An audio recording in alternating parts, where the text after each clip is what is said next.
शेखुल इस्लाम वल मुस्लिमीन रईसुल मुहक्किकीन सैयदुल मुफस्सिरीन सैयद मदनी मियाँ अशरफी अल जिलानी मद्दजिल्लाहुल आली वन नूरानी लिखते हैं, जिल्लत हुकूमत से हमको छुटकारा मिला, अपने हाथ अपने गुलसिता का निज़ाम आ ही गया, लो नसीम सुबह गाही लाई पैगाम नशीद, मरहबा वक्त वदा वक्त शाम आ ही गया, मुँह की खाना पड़ गया फिरंगियों की चाल को, खुद शिकारी आज अख्तर जेरे दाम आ ही गया, खुद शिकारी आज अख्तर जेरे दाम आ ही गया। ये मुल्क हमारा है, ये मुल्क हमारे बाप का है। ए हिंदुस्तान मैं तुझ पर कुर्बान, मेरी नस्लें तुझ पर कुर्बान, क्योंकि रब्बे मुस्तफ़ा रब्बे काबा तुझ पर मेहरबान। क्योंकि रब्बे काबा ने जब हज़रत आदम अलैहिस्सलाम को बनाया, नूरे मोहम्मदी को हज़रत आदम में रखा और जब तक चाहा अपने पास रखा, और जब अल्लाह ने चाहा कि हज़रत आदम को दुनिया में भेजा जाए, दुनिया में भेजा, सबसे पहले मेरे मुल्क हिंदुस्तान में भेजा।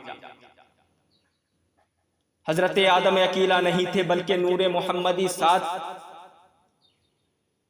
तो इस्लाम हिंदुस्तान से, अजान सबसे पहले हिंदुस्तान से, नमाज सबसे पहले हिंदुस्तान से, सबसे पहला इंसान हिंदुस्तान में, सबसे पहला मखलूक नूरे मोहम्मदी मेरे आका व मौला मोहम्मदी मुस्तफ़ा सल्लल्लाहु अलैहि वसल्लम भी हिंदुस्तान में सबसे पहले आए। इसीलिए अल्लामा इकबाल लिखते हैं, सारे जहां से अच्छा हिंदुस्तान हमारा, हम बुलबुलें हैं इसकी, यह गुलसिता हमारा। जब इकबाल ने ये शेर लिखे तो उलमाए किराम ने फतवा लगा शुरू कर दी कि मक्का रहा, मदीना रहा, मुकद्दस जगह रही, इन जगहों को छोड़कर इकबाल ने सारे जहां से अच्छा हिंदुस्तान हमारा कहा है, ये सही नहीं है। अल्लामा इकबाल ने कहा नहीं, मैंने सच लिखा है, हक लिखा है, क्योंकि हजरत आदम सबसे पहला इंसान में हिंदुस्तान में आया और नूरे मोहम्मदी हजरत आदम में था, तो सबसे पहले नूरे मोहम्मदी हजरत आदम में इस हिंदुस्तान में आया।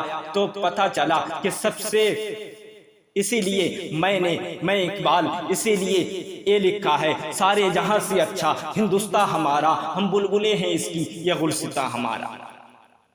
मेरे दोस्तों, नौजवान साथियों, अल्लाह ने हजरत आदम को भेजा इस दुनिया में, अब रहमतुल लिल आलमीन को भेजा, रहमतुल लिल आलमीन को भेजा, जो सारे जहान के रहमत है, जहाँ सारे जहान के लिए रहमत है। तो सबसे पहले हिंदुस्तान में आया। अल्लाह तबारक व तआला मौसम को पूरी दुनिया में बांट दी, मौसम को पूरी दुनिया के में बांट दी, अलग अलग करके। यूरोप वालों को बर्फिस्तान दे दिया, अरब वालों को रेगिस्तान दे दिया।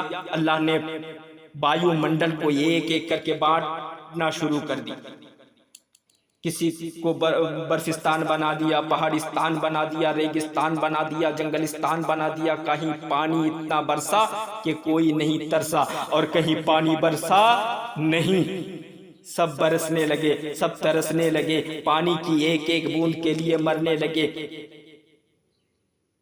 यूरोप को बर्फिस्तान बना दिया, अफ्रीका को जंगलिस्तान बना दिया, अरब को रेगिस्तान बना दिया। गर्मी इतनी बढ़ गई कि सहा नहीं जाता। लेकिन जब भारत का नंबर आया तो पूरी दुनिया में जो मौसम बांटा था, रब्बे काबा ने, रब्बे मुस्तफ़ा ने इकट्ठा हिंदुस्तान को दे दिया। हमारे देश में रेगिस्तान देखना है तो राजस्थान चले जाओ, जंगलिस्तान देखना है तो मेघालय चले जाओ, बर्फिस्तान देखना है तो शिमला चले जाओ, उपजाऊ जमीन देखना है तो हरियाणा पंजाब चले जाओ, बंगाल चले जाओ, बहता हुआ दरिया देखना है तो गंगा जमुना सरस्वती देखो।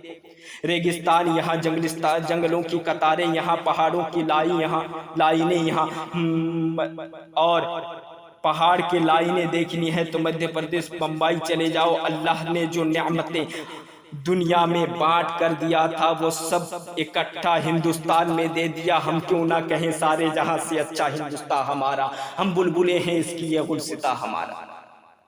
मेरे दोस्तों साथियों,